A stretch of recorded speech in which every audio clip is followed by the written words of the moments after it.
Good morning, YouTube. Pray everybody's doing well. And if you tuned in yesterday, I pray you're doing your homework because it's going to get it. I done fell back into the study. I saw a little, another documentary. I think I put it there as extra credit, I think. The one about in Canada. The one in Canada. It'll take a little time. I mean, like I said, if you don't know what I'm talking about and you're interested, just see the video we did yesterday. Just got to work out the live stream kinks a bit. But other than that, it was good. And then it got me to thinking how some of us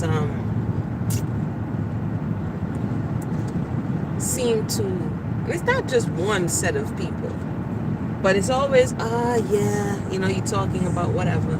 And those were the good old days. Right? I saw something this morning that talked about the children of today seeing different things that like 20 years ago, at most 30 years ago, some of the stuff was 10, 15 years ago.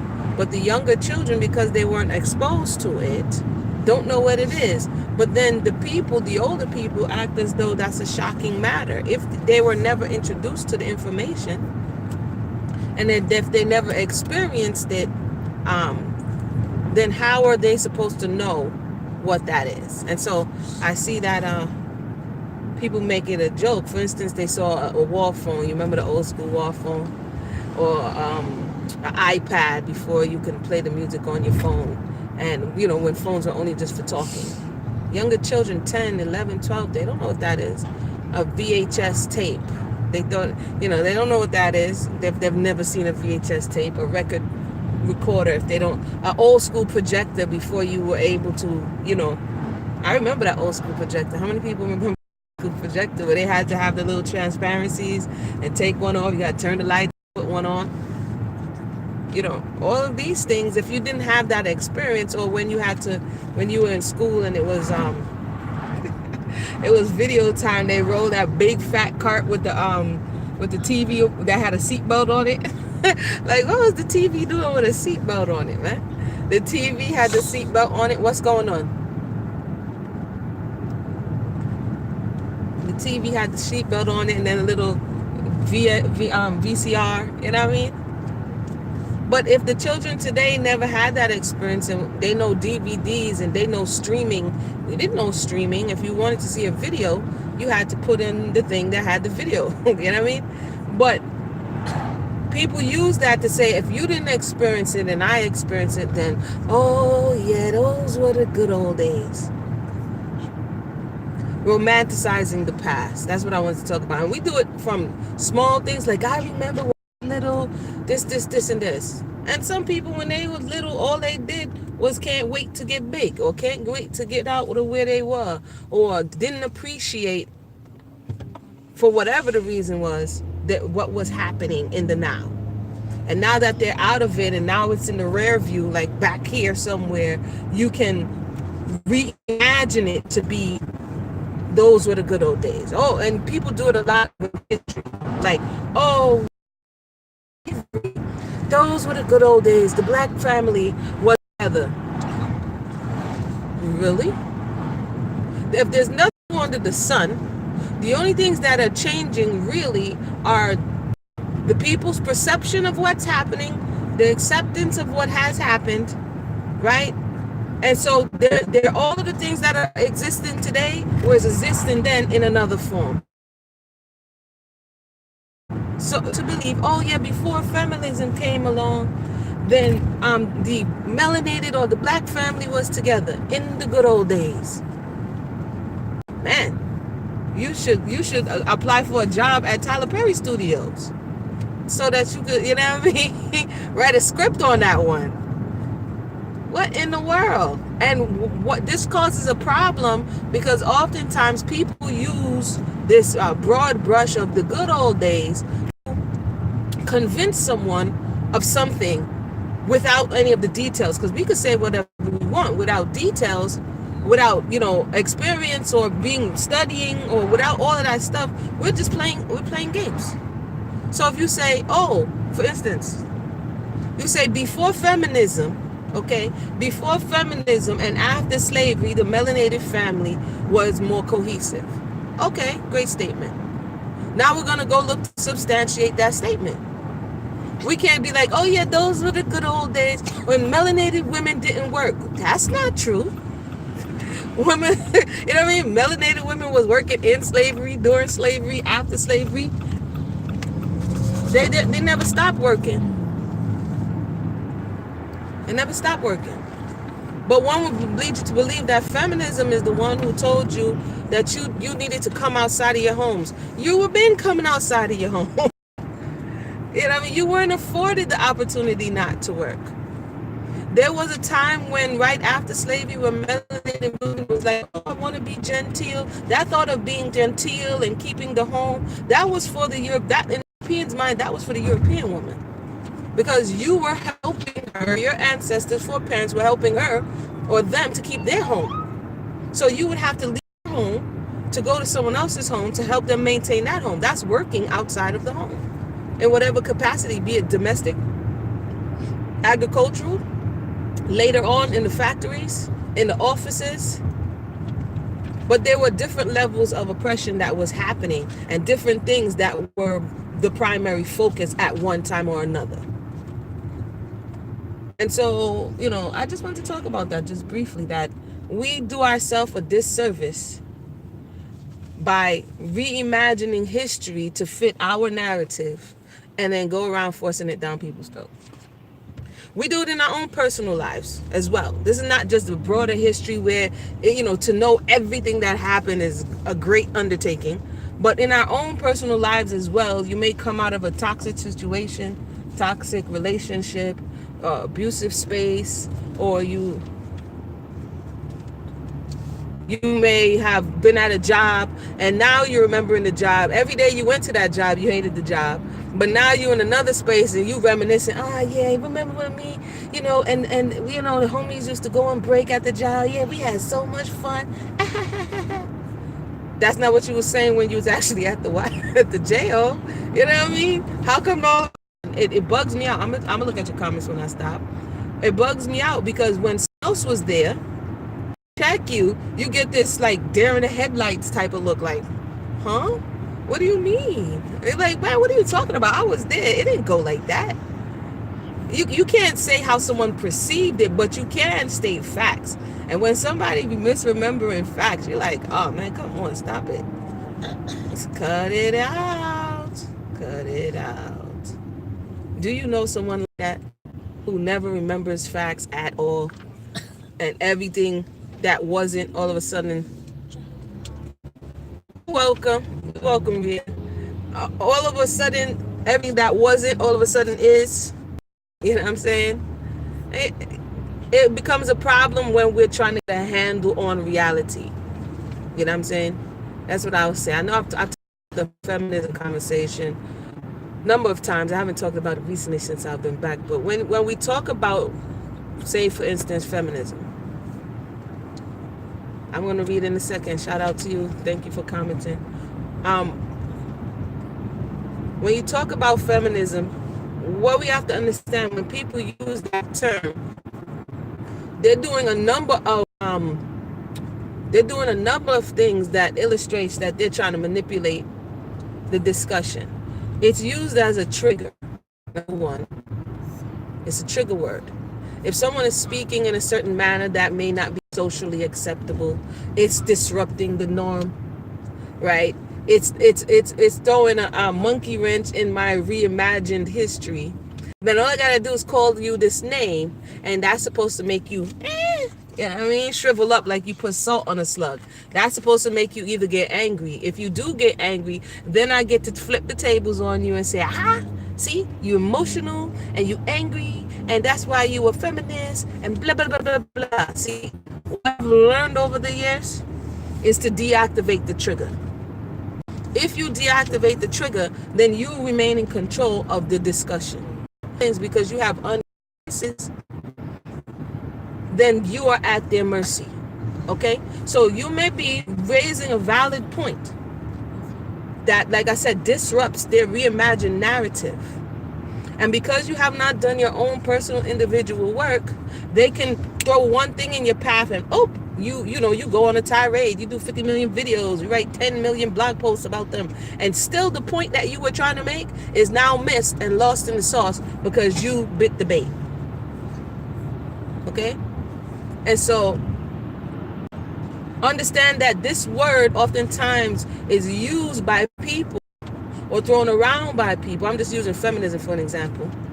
Especially to the melanated woman or amongst the men, is to be used as a shaming mechanism or tool to say, you're the one who changed. Because usually it's not me, you know what I mean? It's you people. And you're the one who changed, and you're the one who broke up the family, and you're the reason why we're in this predicament, in this situation that we are today. I'm going straight to work today, y'all. I gotta get this thing started.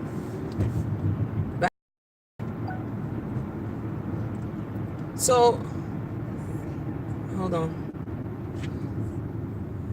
Shout out to Ria. Thank you for Young Melanated for releasing our mind from slavery. Hallelujah. One step at a time, sis. One step at a time. And that's really what is in bondage right now, as we've heard many times over. So when we hear this word and then people tie it to the good old days, ask them, because when you got here, you was enslaved in chains, and you was oppressed, and you were exploited, and you were ripped apart. And then when you were released, then you were struggling and impoverished and had to leave your families in the South while you went to the North, sometimes getting whole new families. Sometimes they're struggling. Sometimes you still sharecropping. So at what point was this the good old days? At what point what point do you say, I'm using feminism for instance, because this is something that people often say that interrupted the good old days. In order for you to have such a counterbalance as someone needing to push for the rights of XYZ, there has to either be or something that is perceived to be oppressing. You wouldn't have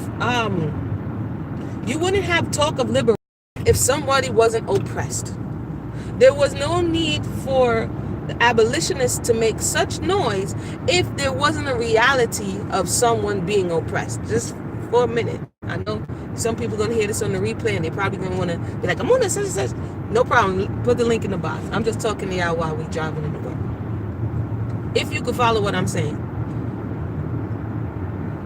There has to be a pushing against something that's pulling or tugging at you. So because there was this oppression, because there was enslavement, there needed to be a rise of abolitionists and people who were fighting for the cause of freedom. Now, do you know, even in today's space and time, the person who was the oppressor, the person who was doing the person who was doing the suppressing, looks at what happened as the good old days. When they were on top, when they had an abundance of things and products and services and dresses and clothes and jewelry and china and furniture and acres, when the person who was doing, or the people group who were oppressing, were thriving, those were the good old days. And their history is romanticized to say it wasn't that bad. The system worked. It was the meddling such and such, and the unsatisfied enslaved individual who wanted to change it. And y'all should have left it. And if you go back and look at slavery, that was the conversation. I've done some of the work. It's on the channel, so y'all could go back and listen. I've read some of the narratives, both from the enslaver and the enslaved. Remember, romanticizing history and the danger of that. So when people came in, this is where a lot of the blackface shows came in, minstrel shows. It was the effort of the South to illustrate the institution, and in their mind, because they're the ones who's doing the oppressing, that it wasn't that bad. It was the good old days, and y'all came meddling in our business. Everything is principle. And then we translate those principles to our situation and what we're seeing. So when we strip away, everything is an equation. When we strip away something, it should have the same principle that's allowing it to operate. So if you use slavery and you use the oppressed and the oppressor, I say that to say, what was the need for feminism, which is a counterbalance to what is being said? What's the word again I'm looking for here? What's the word?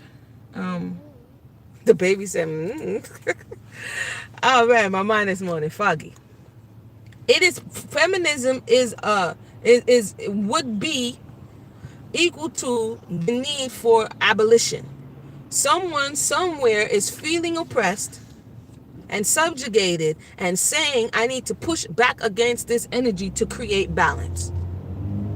People oftentimes don't come to it like that. Why? Because usually the person who is saying that this is feminist is the person who feels that their power is being taken from them. I'll let that sink in. Now, I'm one of you feminists for doing this video. Now, I'm a realist. You don't have to have, so if there was balance, for instance, the first in America, we've done the research, there's more to be done, but there were 3 waves of what people are calling this feminist movement. And a lot of people only just see, it popped up in the 60s and the 70s, and they used it to come against the civil rights movement. It was here before then. It was here before then. And it was in step with abolition. And the initial people who were pushing it in the beginning were against the enslavement of melanated bodies. And they identified, these European women identified with the feeling of being subjugated and being exploited. So if you look in the beginning, even Frederick Douglass appears at this, what would be called the beginning stages of feminism or womanist institution. Not institution, it's early, y'all. Not institution, convention, sorry. And some of this stuff I've gone over before. And he spoke there. Harriet Tubman spoke at, not Tubman, Sojourner Truth spoke at another one of these conventions. And what were they doing? They were saying, hey, we understand and we want to fight for. Now people say, yeah, they wanted suffrage for the European woman. They was just using the melanated person, da-da-da-da-da. We can reimagine what was happening. But the question is, what came as a result of what happened? What came as a result of it? You have many things that are going on here. Many factors in play. It's an interesting history to go back and look at. Instead of romanticizing it. For instance, everybody was oppressed during slavery. Depends on what you say, because you may have some who say they weren't. And they left their own words on paper. You know what I mean? Everybody, it doesn't really work is what I'm saying. I'm not going to stay long. If we begin to grow in our discussion, because what is the purpose of learning history? What is the purpose of exploring history? Is it to argue about what somebody did 100,000 million years ago? You know what I mean? Is it to act as though we know more than everyone else? At the end of the day, when it's all said and done, it's in the past. So what is it? What is the value? What value of it is it to you? Or to me? Or to us?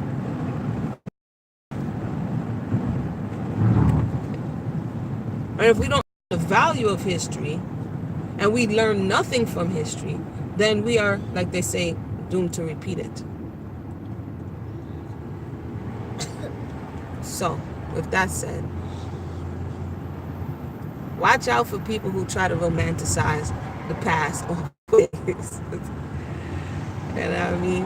And who's always talking about the good old days. They like Al Bundy sitting on the couch with the football, remembering when he was in his prime at 16 and 17. Now he's old, middle-aged, and bald. You know what I mean? It means what is in front of you then? The future is supposed to be brighter than your past was. And if all you have to do is obsess over the past, make it to something else, that means you don't really think that there's much ahead.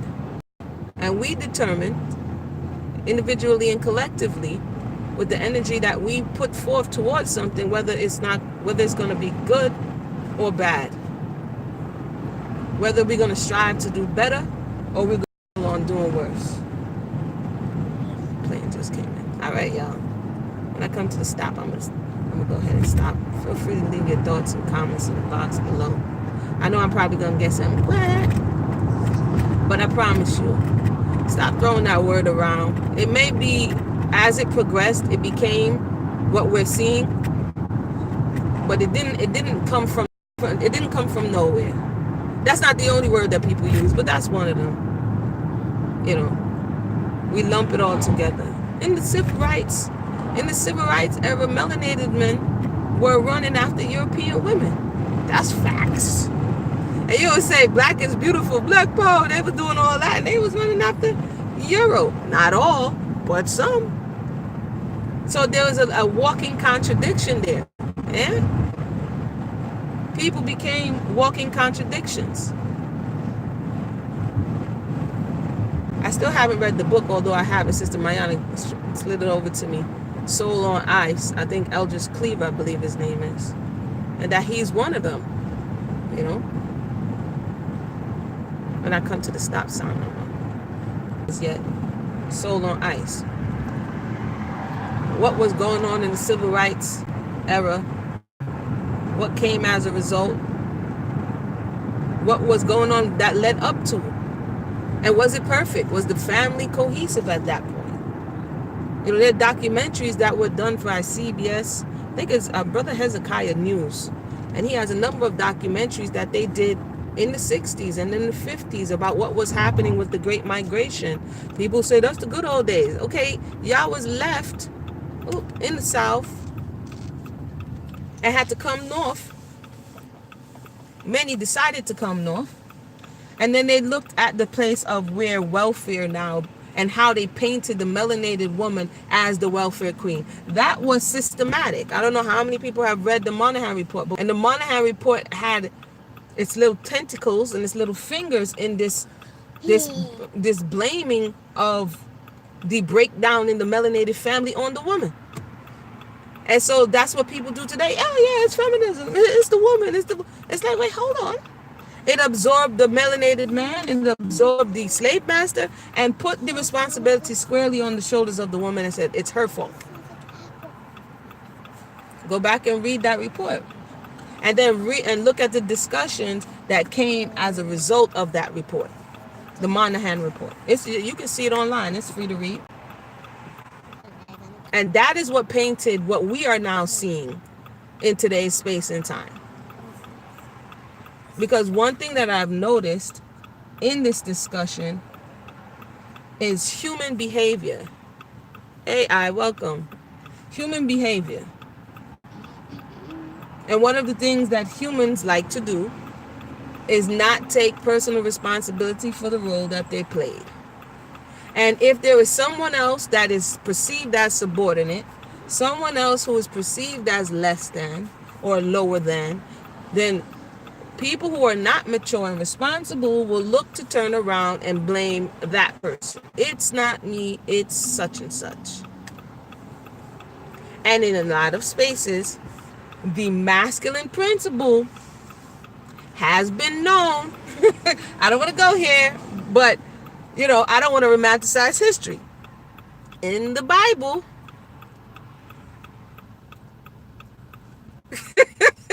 when you see the head wrap, you be like, oh yeah, that's a moon. Her head wrap is moving around. That's funny.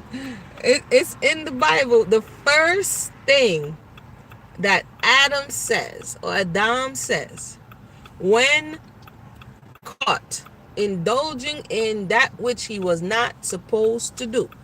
The very first thing he says is, "It's not me. It wasn't me." He did the Shaggy off the rip. Shaggy made a whole song. It wasn't me. I know you see me in the town. It wasn't me. It wasn't me. That's the first thing he says. It wasn't me. And how many umpteen thousand years later, it was still hearing, "It wasn't me. It was you when you took the power. It was you when you were oppressing. It was you when you were subjugating. It was you when you were demanding submission." All that was you. It was you to get the benefits. But now when it's time to take responsibility, it wasn't me. And this is one of the real life problems that has and continues to be the issue, where you have groups and people saying, okay, since you're not going to take responsibility, since you're not going to stand up for what you're supposed to do, since you're not going to be protective, since you're not going to do your job, then I'm going to have to do what I have to do. When I'm not promoting this stuff, I'm just looking at history to say, okay, this is what happens when America says, okay, England, you want us to give you taxes too far and you're doing too much. What America says? American Revolution. What were they saying? Yeah, I know I feel responsible. I'm supposed to be respect you and do all of these things, and I'm subjugated and I have to submit to you, but you have gone too far. And every year, they celebrate independence. Look at what is being celebrated. Rebellion. If Rebellion Rising, the baby singer Rebellion Rising. Everywhere I go, Rebellion Rising. This is what is being celebrated. Throwing off the fetters of an oppressive regime or system and allowing the individual, or the country in this case, to actualize their potential and have the liberty and freedom and justice for all. I'm on you tripping. Okay, just look at the principle. Just look at the principle is what I'm saying. So in that space and time, I illustrated America feeling the need to say, hey, I'm supposed to be subject or submit to England, okay? But the way this thing is going, it's not a good look. They throw off the fetters and the chains. Bodies were stolen and enslaved and forcibly made to serve and subjugated. And they went along and said, this is not a good look. I'm not feeling this. I want to throw off the chains of oppression. Now, all of a sudden, when it comes to, why is the chair so far back? It shouldn't have been back in the first place. Okay, when it comes to civil rights, what are you saying? I have a civil right to be able to X, Y, and Z. But now when it comes to the masculine and feminine relationship, and someone is saying somebody is doing something to me, someone is oppressing me, somebody is forcibly subjugating me. When you get in that space, oh, it's with you wicked Jezebel such and such. And if it wasn't for you, like, wait a minute,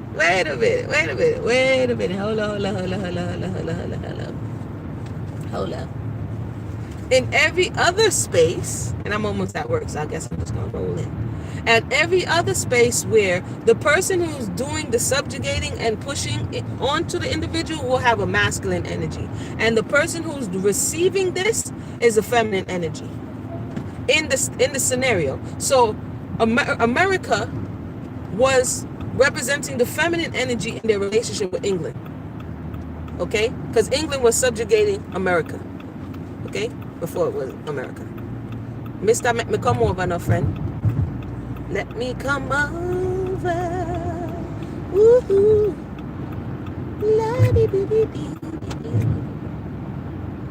The slave master represented the patriarchal system of slavery that was masculine, and the enslaved represented the feminine, which is supposed to receive and be subjugated in the minds of people.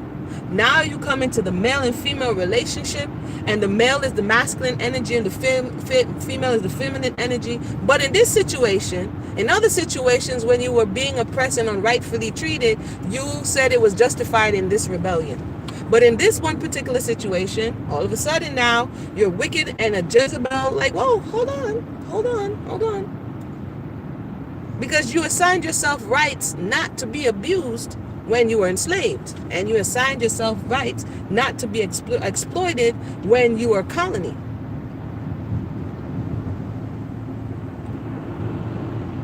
We'll come back and talk about that later, because we're talking about the principle here.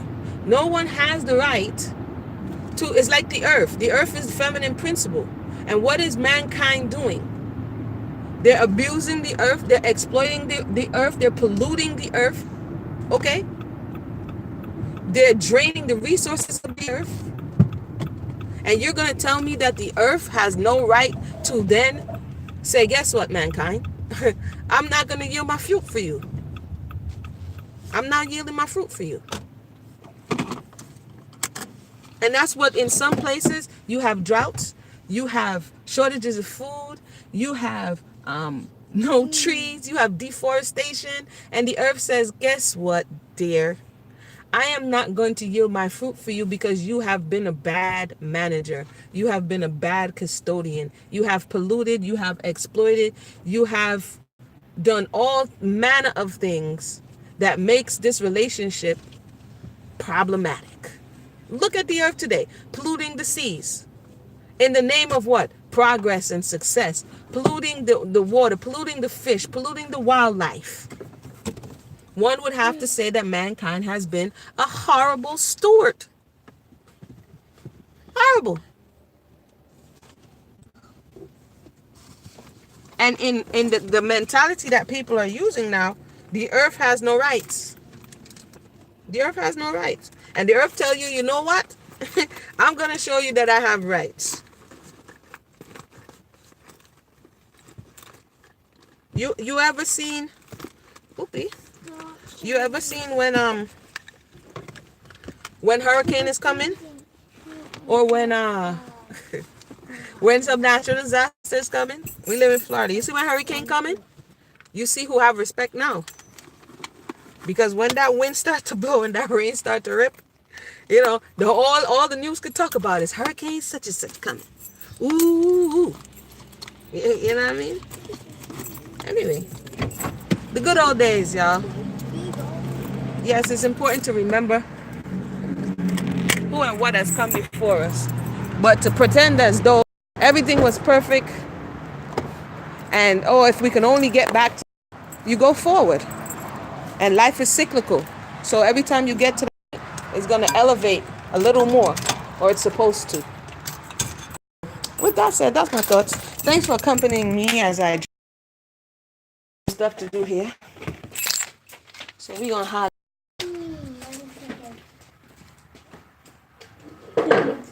We're going to holler, y'all. We'll talk again soon. We'll come back and do more of this. Malek, get down.